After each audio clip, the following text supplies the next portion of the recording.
Alors, le mouvement rectiligne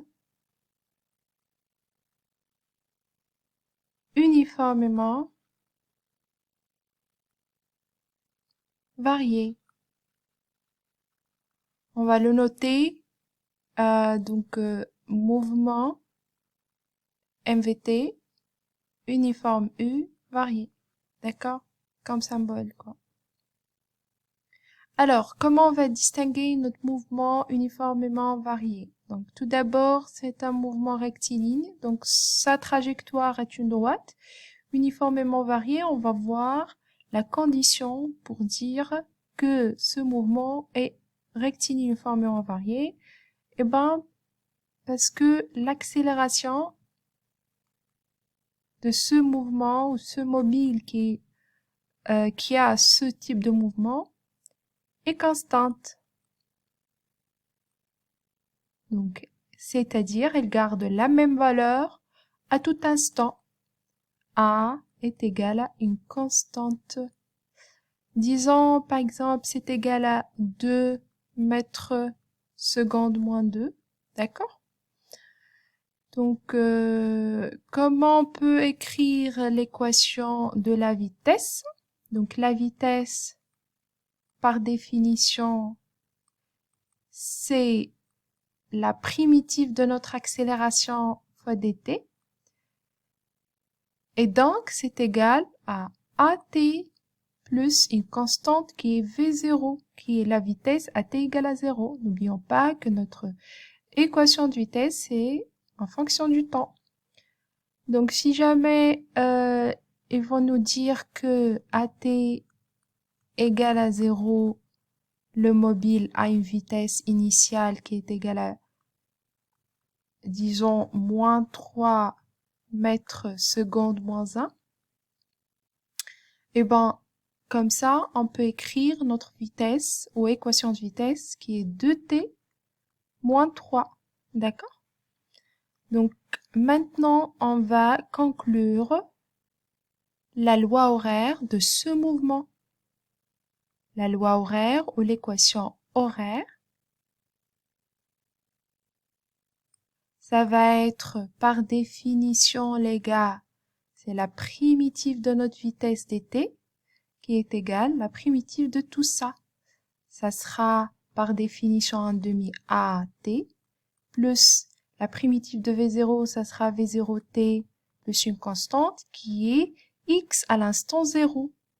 Ça sera donc x0. Donc, si jamais ils vont nous dire que AT égale à 0, c'est un exemple, hein. X0, c'est égal, disons, 1 mètre.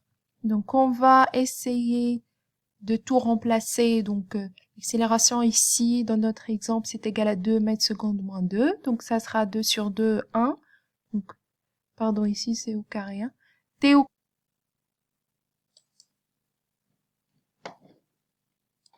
Alors, c'est t au carré plus,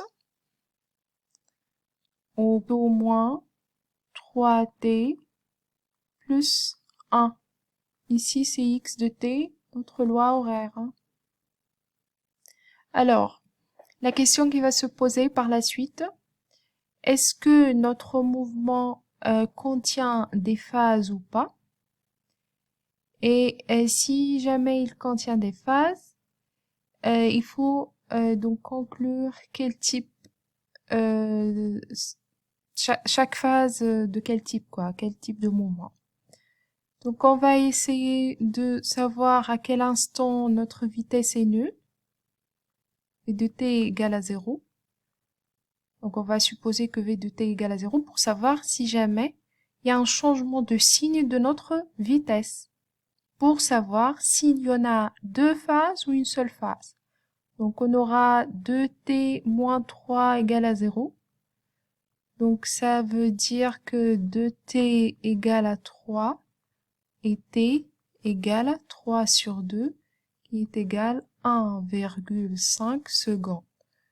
Donc notre vitesse va s'annuler à un instant bien défini, d'accord? Donc ici on peut dire que le mouvement contient deux phases, c'est-à-dire il va changer de signe. En maths, il va changer de signe, d'accord? Ces deux phases, on peut ici dresser un tableau, d'accord, pour caractériser chaque phase. Alors, on va changer, voilà. Donc ici, t de 0, disons plus infini, on ne sait pas. Donc ici, sur 1,5, où il y a un changement de signe. Donc ici, c'est le signe de notre vitesse. Donc notre vitesse à l'instant, par exemple 0, c'est égal à moins 3 mètres secondes moins 1. Donc normalement, le signe de la vitesse est négatif. Ici, après, à 1 seconde, 5. Donc ça sera 0 nul. Donc normalement, elle va changer de signe, elle va être positive. Essayons de un instant, par exemple 2 secondes, ça sera qui est supérieur à 1,5 secondes. Donc 2 fois 2, ça sera 4 moins 3, ça sera 1 mètre seconde moins 1. Donc ici, c'est positif. On a bien vérifié ça. Donc après, on va donc conclure le signe de notre accélération. Donc il est toujours positif, il est toujours constante, qui est égal à 2 mètres secondes moins 2. Donc c'est toujours positif. Donc ici, on va conclure le signe de A fois V. Donc négatif fois positif, ça sera négatif. Donc positif fois positif, ça sera positif. Donc on aura deux phases. Cette première phase, c'est un mouvement donc rectiligne. Donc un mouvement rectiligne uniformément décéléré. Et ici, un mouvement rectiligne uniformément accéléré. Et voilà. Donc, méfiez-vous les gars, c'est pas toujours un mouvement qui contient deux phases, ça peut contenir plusieurs phases, mais le type du mouvement peut changer. Ça peut aussi donc